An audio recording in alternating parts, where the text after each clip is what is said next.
Hello and welcome back to the Fit in Your 30s podcast. And in this week's episode, we're going to talk about managing injuries. As always, I'm joined by Adam Kent. How are we doing, Adam? You all right, mate? Yeah, all good, mate. How are you? Are you good? I'm good, thank you, mate. So, Adam, over the last few weeks, we talked about training programs and having a training focus. You did a really good piece on like the motivation to train and where that comes from. And what I want to talk about now is sometimes in that little journey, if you've got a good training goal, you've, you're motivated to train, you've got like things coming up that you really want to focus on, then you get injured. There's a little niggle that comes in and that just takes you off your flow. And I want to talk about the type of injuries you get and how to get over that, and just relate to some of our experiences with being injuries, put a positive spin on it, and just tell people that injuries are normal, they do happen, and how to get over it. So I thought this would be a good conversation to have, and I'm going to start up by saying there's like three types of injuries. There's like an impact injuries, impact / collision injury. That could be something horrific like a car crash, that could be a rugby tackle, that could be falling down the stairs. Stuff like that are accidents, they just happen, but they might lead to a broken bone or something like that might need to be recovered. But that's an impact injury. We're going to you then get mechanical injuries and overload injuries, like an overload stress injury. So mechanical is, let's just say, the way you move. So if you sit in a certain way, your body's performing in a certain way all the time, that's how you're mechanically moving. That causes stress somewhere, then causes an injury. And I see it all the time, probably the same as you. I see that all the time, mostly lower back injuries. You see it most. People like sitting down improperly, lots of, tight hamstrings, tight hip flexors just from office work, Yeah, exactly. And that's like a mechanical thing that's happened and that's caused a strain, that's caused an injury. And then you get kind of like an overload stress injury. So that could be you're sprinting and your hamstring goes. You're lifting and something clicks. That's meant to click. You're jumping and you land wrong. So that's like a overload tension stress injury. So mechanical, so we can leave collision because that's just part of life that happens. But we're going to talk about mechanical and overload and give some people advice around it. Cool. So I think, and before I go on to that, you also get training injuries and life injuries. Life injuries is a mechanical injury. So if you're someone that doesn't go to the gym, you don't do fitness, you are still likely, probably more likely, to pick up a niggle and be injured. Just as much as someone who trains. And those type of injuries, they might not feel like initially painful, but they might make you feel old and creaky and like your body's not moving right. And sometimes when I've had clients that have lost their way in the gym, they come back and they're like, I feel weak. I feel my body feels tired. That's an injury when you want to admit it.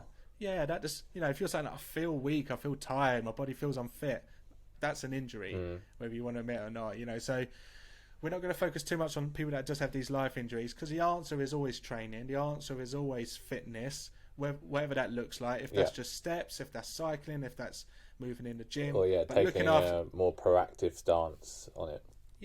Looking after yourself is always the answer. And dedicating some doing sort of time to manage. And I think you must feel the same, mate. If you've taken any time away from training, the gym's open. Mate. It's and it's one of those things that I know you said, like, because obviously we're going to try and be as upbeat and positive about this subject. But on a very quick note, it is very defeating. Once you get injured, it's very hard not to get into a negative mindset about things, because you can be a little bit like, woe is me, or why is this happening to me, sort of thing. But we speak about this a lot, about sort of the test of character and about actually using it as a learning curve and looking to build on weaknesses, because a lot of these injuries happen from or stem from something like that. It's like there's a weakness in the body, some sort of like imbalance or something like that, something that's an underlying issue, and suddenly obviously that reaches to the surface and causes some sort of injury enough to put you back in your sort of training program. And I it's I was going to say, I think you worded it perfectly there. An underlying issue that's just come to the surface, and that happens. So what I wanted to ask you is like, because we both had injuries, and I think you've had a probably collision had of all those injuries. I'm probably the most injured person here. so like impact, you've had that from boxing and rugby, mechanical. I know you had a knee, you had a knee ago before, and then overload. From a back issue you used to have. So so what do you do? So you come up with niggle. I think the first thing we have to say, to put our umbrella up and cover ourselves, you seek medical advice. You find out what it is. Yeah, always go seek a professional in that area, a doctor or a physiotherapist. One of the things that I'll get in consultation sometimes is you'll sit down with somebody and they'll say like, I'll have this or I'll have that, and they go, oh, has anyone ever diagnosed it? Have you ever sought professional advice about this? And they say, Google.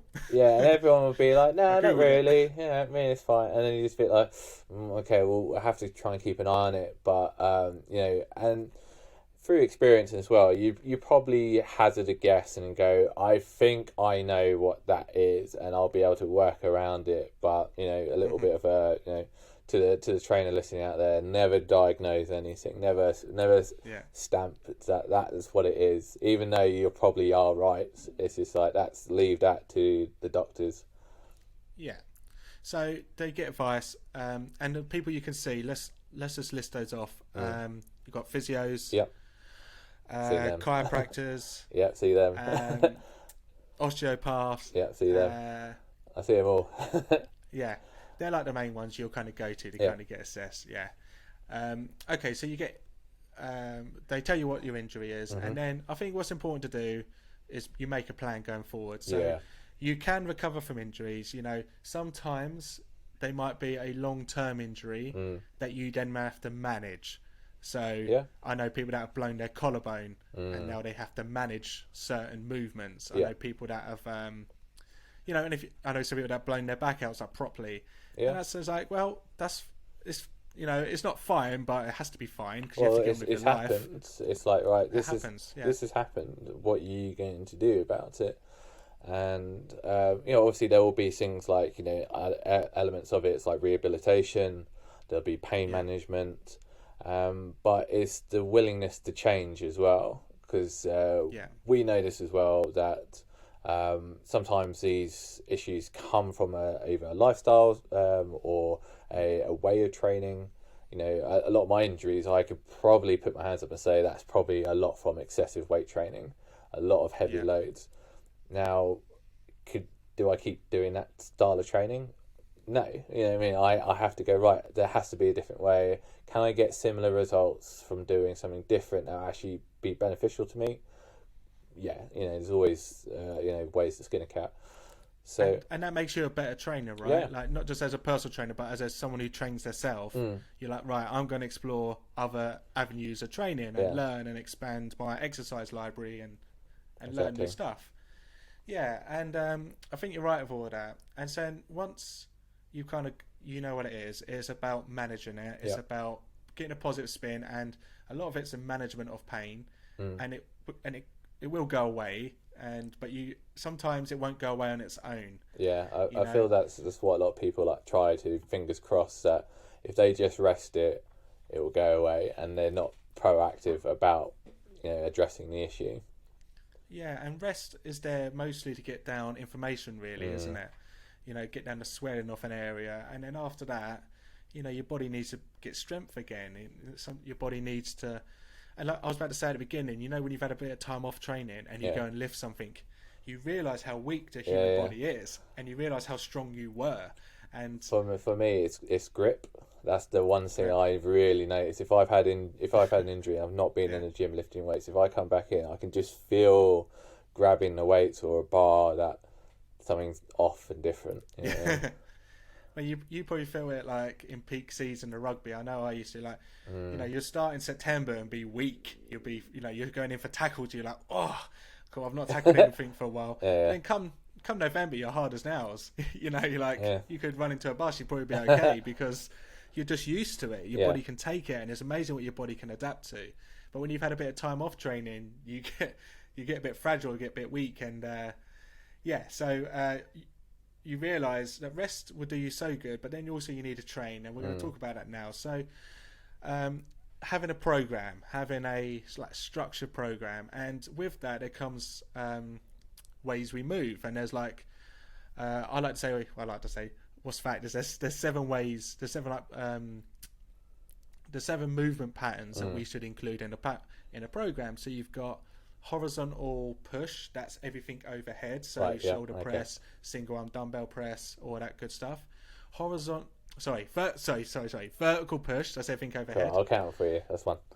Yeah. Vertical pull, that's everything that's coming down. Yep. So that's pull-ups or your lat pull-down stuff. Cool. Horizontal push, that's 3. That's all your bench press, your dumbbell bench press, incline bench press, push-ups.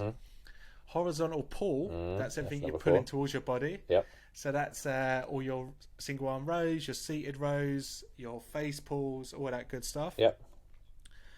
Then you got quad dominant. So that's everything like where leg you extension. Leg extension, everything where you're bending your knee. So squatting patterns, lunging patterns, stepping up on stuff. Then you've got hinge dominant. So hinge dominant being deadlifting, hip thrusts, single leg deadlifts, everything where you're hinging at the waist. And then you've kind of got core, which is like your carries, your core, your rotation. So they're like the movement patterns. And then you've got your 3 planes of motion, which are sagittal, frontal, and transverse. There we go. It's like day one anatomy and like physiology. That's why he's That's why he's a master trainer at Virgin Active. So they're just the way you move, right? They're the directions you move in. So that's forward and back, side to side, and rotation. So when you're writing a program, and we'll be doing this naturally, probably without thinking about it, we include a lot of these within the program to make a balanced program. But it's quite easy to learn one way of training and stick to that, right? Yeah, I mean, it's natural, isn't it, that once you get comfortable with something and you enjoy something, that's the way you're going to do it. You know what I mean? It's very hard for people to change out things or do things that they're not comfortable or don't like doing. Yeah, agree. Yeah, and it's like, and that's what I mean. Sometimes when you get injured, you actually open your mind to learning different ways of training, and it actually makes you a better trainer. Yeah, because you're like, okay, I've never done this movement. I've never focused on single leg work. I never focused on. Well, I'd say that's the 2 types of people. When we say build character, because there will be the type of person that will go, right, I got injured. What do I have to do to fix that? And then there will be the type of person that's right, I got injured. I'm going to carry on doing what I was doing beforehand. Right. So I'm going to ask you a personal question now. Like, what type of person are you? Okay. So, and I'm going to talk about you more than me. So, like I say, so you've had an injury, right? Maybe let's talk about. I remember you had a knee injury before when you first started. When you got back in the rugby, didn't you? I'd say that. I'd probably say that I'm unfortunately quite guilty of falling into both categories, where I will say that knee injury, that obviously I used that time off to change all my training to do something I wanted to do, which is like sort of going to more bodybuilding.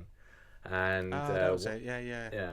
And so I used that time really effectively, but when I changed up my bodybuilding back to rugby, I was still doing a lot of the bodybuilding work. So I was starting to then suffer from neck, shoulder, lower back injuries and things like that.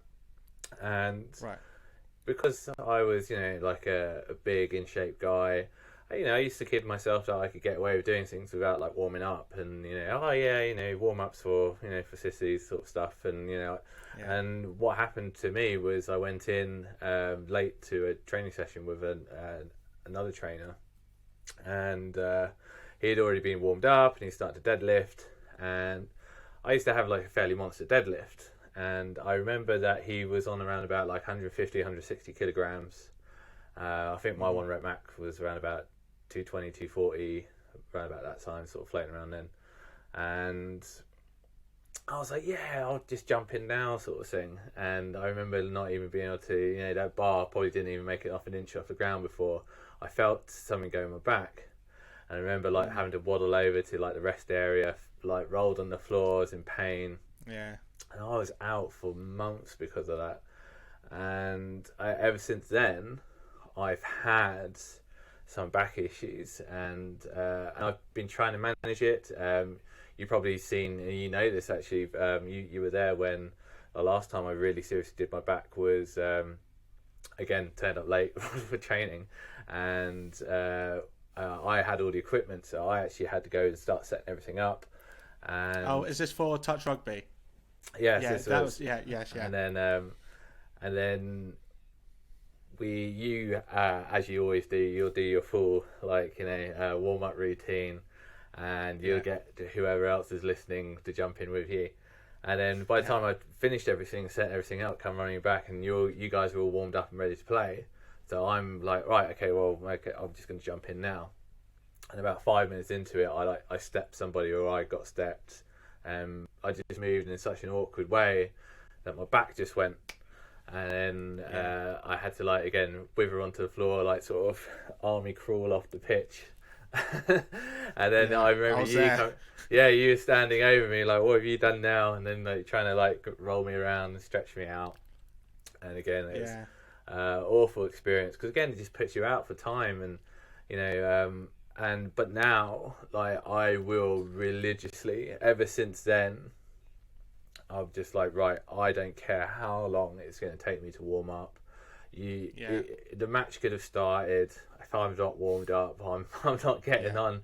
I'm not going to risk it now. There's a part of risk management now. It's is it worth me, going out onto the pitch, and then I'm not quite ready to start, and then I'm going to take care of myself first. But let's look at that then. So what you could have done was you could just say, my back is not good enough to play rugby, because that was years ago. That was at least 2 seasons ago, wasn't it? You could have said, my back's not good enough to play rugby, and chucked rugby in the pan. But instead, you focus on prehab. You focus on prehab and rehabbing yourself within your sessions, and now you have a routine to manage your back pain so it doesn't hurt, so then you can then play. But like I said, so there's 2 mindsets there. You either give up or you manage the pain, and then you kind of rehab yourself back, prehab yourself back, and I did quite a few things. I started seeking out more help, because I was seeing a physio beforehand, but I started to broaden my horizons a little bit more about kind of I'll try anything and everything sort of approach. And I started seeing a chiropractor as well, someone to help me adjust my joints. A guy called Dr. Joe, works at Backspace in Clapham, little shout out there. He even introduced me to acupuncture, and I was always very cynical about stuff like that, but obviously once you have it done and you see the effects and the relief that it gives you, you instantly sold. Start trying using CBD as well. It's just to help my muscles and bodies to relax, just to kind of help out with sort of allowing your nervous system to calm down a little bit after training. I'm still guilty of if I get some aches and sores, I'll jump straight onto the ibuprofen, and you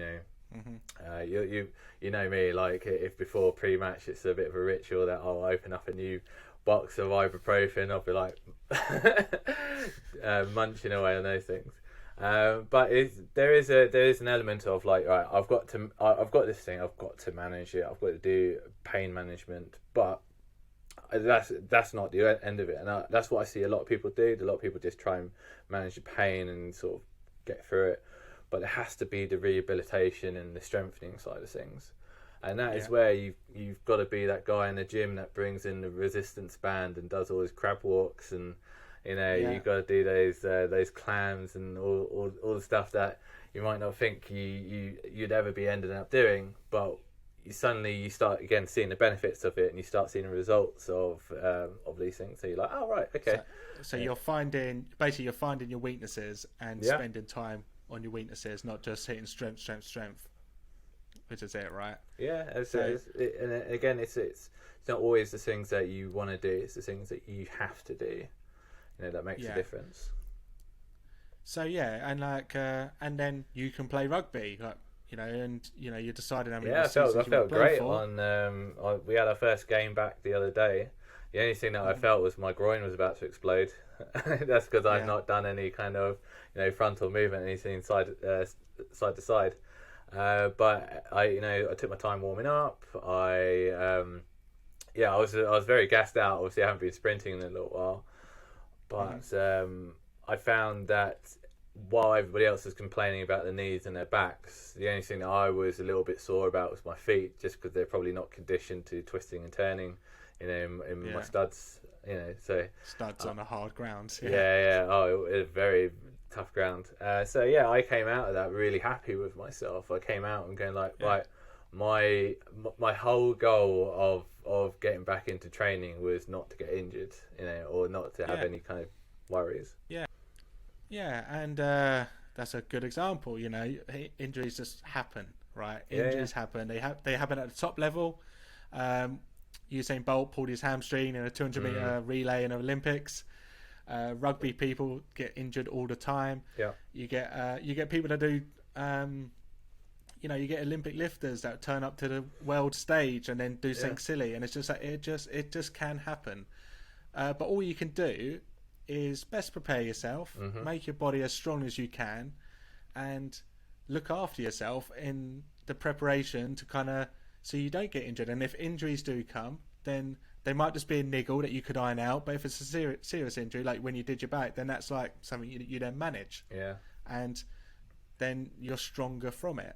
If you didn't look after your back, if you gave up training and didn't go the approach you did, you might be in quite a dark place right now. Yeah, and you do see that. We see that with people that we know, like where there's now that kind of hesitation, from doing any kind of activity. Oh, I can't hit that ruck, or I can't make that tackle. As they're just not. They don't hit as hard. They're not as sharp as they were. It's a really sad state of affairs, that, and you can't blame them, because there is that slight fear that it's going to cause them all this anguish, not just physically but emotionally.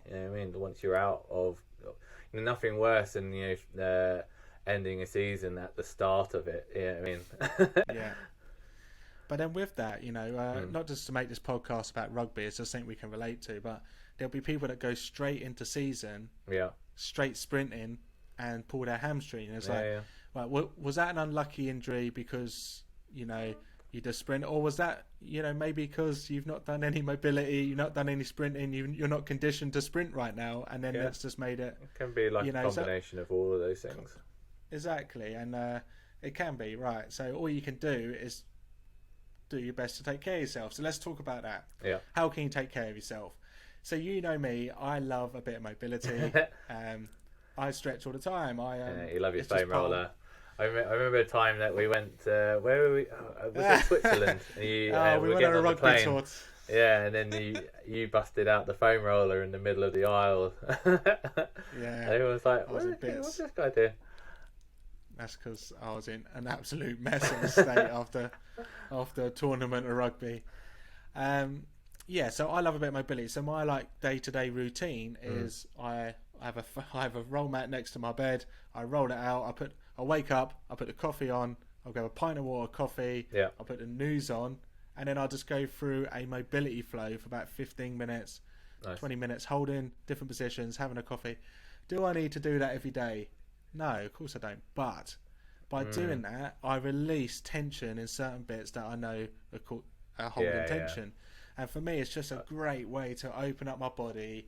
And like I say, if you're, do I need to do that before I jump on the bike? No, I can just jump on the bike, warm up. But I like to... it's one of those questions, isn't it? It's like it's better than nothing, isn't it? Yeah.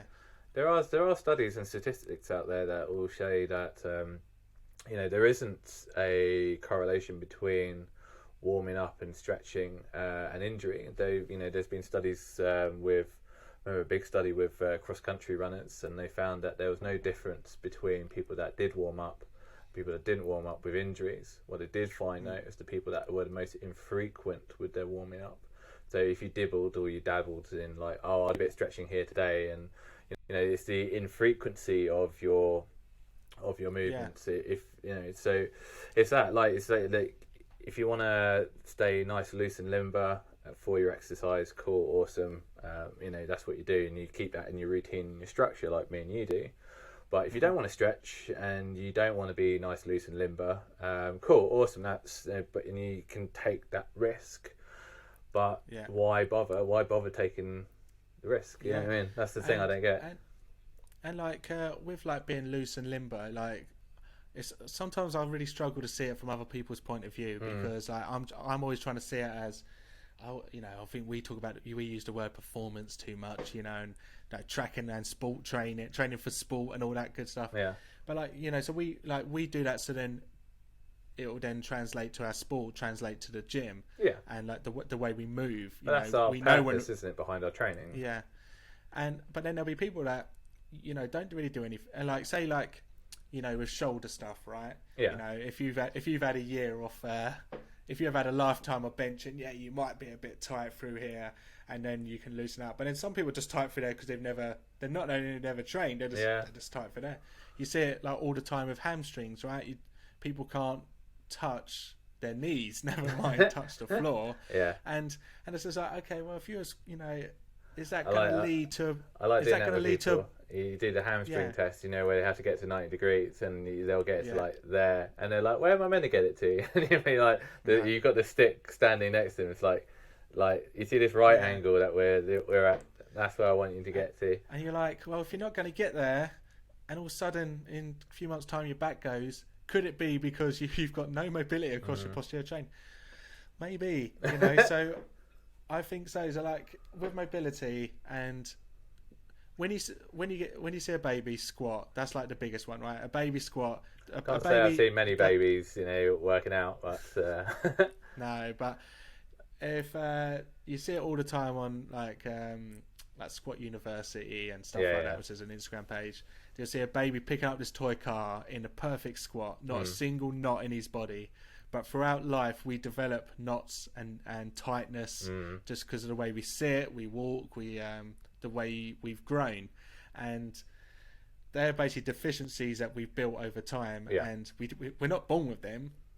We've developed them. And sometimes you then get 30 and those deficiencies start to catch up with you. So for me, a bit of mobility every morning just makes my body feels absolutely great. Yeah, and then I noticed the difference as well. If I've had a sort of a bit of a bum week where something's just overtaken, like say this week as well, I've for the first start of it, I've just been cracking on with uni. I've had an essay to hand in today, and I was a bit ahead of it, and then something happened where I sort of misread some information, had to kind of re-go through it. Cool, awesome, right? That's now taken up a few days of work now, so I was like, right, I have not run or I have not stretched properly since Saturday where we played, and I can instantly feel the difference in my body that I've done something really rigorous and I've not done the follow-up in the last few days that I would normally would. And it makes you feel old. Yeah. And the thing is that okay?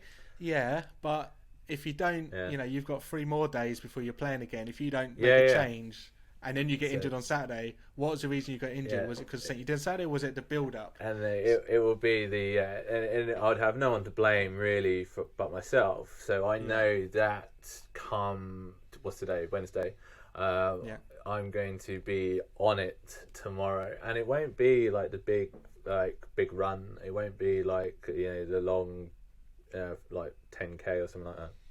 It will be right, I'm going to spend half an hour doing a kind of lots of flow movements, lots child pose, downward dog, jazz, lots of hamstrings, hip flexor work. I will be making sure that my body is as loose as possible.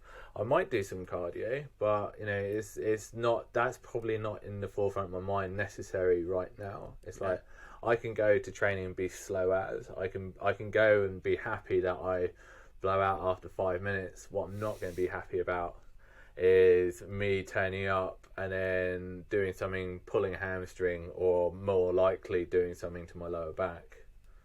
So it's people always complain about time, not having the time to do it, but I don't have the time to do it. But I watch the news and I'm having a coffee, so whilst I do that, I have a stretch. Instead of just sitting on my sofa. 5-10 minutes, everyone can find it. It's one of these things as I was just being guilty saying that. It's hey, I got massively distracted last few days, and I've not spent just 20 minutes, half an hour doing it. But like we said beforehand, it's when you can get blown off track by things like that, it's okay, cool, right, that's happened. Don't dwell in the past. What are you going to do about it now? And it's just coming up with that game plan of getting back on course and back on track. there's always going to be this journey from A to B, and it's always going to go, you know, zigzag. It's never going to be a perfect line, but can you get back on the path? That's always the question. So like, you know, just the final topic we're going to talk about is taking care of yourself. So then I focus on mobility every morning and putting that in. Then, as you said about warming up, that's huge to me. You know, I'm a big fan that warming up and prepping for the session is more important than actually cooling down from the session. I would say, like, getting ready to go into the session is if you miss the cool down, okay, you know, that's you're going to get DOMs maybe a bit sore next day, a bit more. But it's all about the warming up and the prep. So they're like my two. Yeah, I feel like the warm up sort of almost negates that a little bit. It's in a way. It's just like if I come in and I didn't cool down yesterday, I'm going to be a little bit tighter. Just means I have to warm up more. You know what I mean? Yeah, exactly. So like warming up and then challenging your weaknesses. So as part of the prep, you know, focus a bit more mobility. Have a warm up and then focus on your weaknesses. That's when you do all your banded face pulls. That's when you do your. I get all that jazz. You do all out your of the way wise with the band. Straight away, and you do all your glute walks. You do all your any type of anything you don't want to do. You stick that in the warm up. Yeah, I tell people that if there is something that you do not like doing, but you know you should do it right at the beginning of your workout. So, you know, you identify a weakness. If that is something silly, like, you know, I know most people don't like doing legs and stuff like that. Like, you know, some people just find it's not necessary. But I was like that, you know what I mean? And I was just like, all right, okay, how am I going to get over this? And it's like, well, if I do legs every day, then I won't have to do, like, you know, dedicated leg day. So I'd always do 100 lunges in my warm-up. And then my legs got tonk because of it. Still got a bit of a booty from it. That is your nickname. One off. So as part of like the final part of the section, take care of yourself. You need to focus on mobility. Look at your warm up, look at your activation, and fixing your weaknesses. They're like the three main bits that you can do.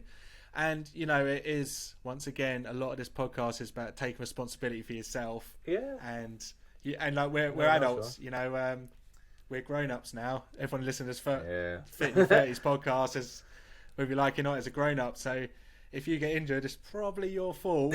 So what you can do is try to protect yourself. And you know, accidents happen. But what we can do is just prep our body the best we can. Right, Adam. So I think they're the main takeaway. Well, the main takeaway points of this has got to be look after yourself with the 3 points I've said of. Look at your mobility, look at your warm-up, work on your weaknesses. That's like one big takeaway point. The next one is stay positive. Yep. Injuries happen through life, through sport, through training, through accidents. They do happen, but all you can do is stay positive and get over it because you just got to. And then I think the third final point could be, you know, just... I don't know, like, what would be a final point? If I was to give a Jerry Springer's final thought here in 3 parts, it'd be that you need to look after yourself and you need to be a bit of a grown up about it. You know, long gone are the days that you could rock into the gym without a warm up and get away with it. If you do get injured, seek professional advice, and then it's the steady climb of management. So and it's not, and by management I mean it's not to rest it up. It's you've got to be very proactive about fixing any kind of imbalance or any kind of weakness in your body, be that by core or you know, so as said, some sort of like imbalance in legs or you know, and be really open about it. Be really open about what you can do with it. You know, if you're tight and you're inflexible and you're a big guy, you know, go do a Pilates class. You might actually learn something from it. I know that's where I've learned all my flow from. I went and started going to Pilates classes. I'm the only bloke in there, but hey. And then am I the stiffest guy in there? Well, I'm the only guy, but am I the stiffest person in there? Yep. But you know, it's that thing. It's just you got to just get over some of those things. You just got to go, right, cool. Yeah. I'm doing something about it. Yeah. My third final point was take responsibility. That was it. Yes. I went through it in my head. I just couldn't do it. look after yourself, take responsibility, and take responsibility twice. Oh, well, I can't remember what it was. It's a very professional podcast. Take responsibility, take responsibility, take responsibility. Adjust your training, yeah, exactly. Right, Adam, do you want to quickly tell us about your next podcast, and then I'll tell us about what's going on next week? Oh, yeah, I'll do my quick plug. If you like listening to me, but not about exercise, come check me out on the Adam Craig's podcast. It's where I do a guilty pleasure movie review with my good friend and screenwriter, Craig Busek. And we are on all the major podcast networks. So we're on Spotify, iTunes, and Google. And if you want to follow us on social media, you can find us at Adam Kent on Instagram, Twitter, and Facebook. Very good. Right, so next week's episode is season 2, episode 6, the final episode in this season. The final frontier. And we're going to take a harsh look at ourselves. So we're going to look at 2021 so far. Yeah. Look in the mirror. How are we doing? Oh, it's not going to be a good look. Yeah, we're 25% through the year. Yeah, it's crazy to think like that. The gyms are open. Life's changing from next week. What's going to be your plan going forward? And look at what's happened and what's your plan going forward. And we're going to dive into that harsh reality next week. So it'll be a cool episode. And the final episode of this season, which is insane. These go so quickly. Okay, right. Thanks for listening, everybody. Thanks for being on, Adam, as always. And I'll see everybody next week. See ya.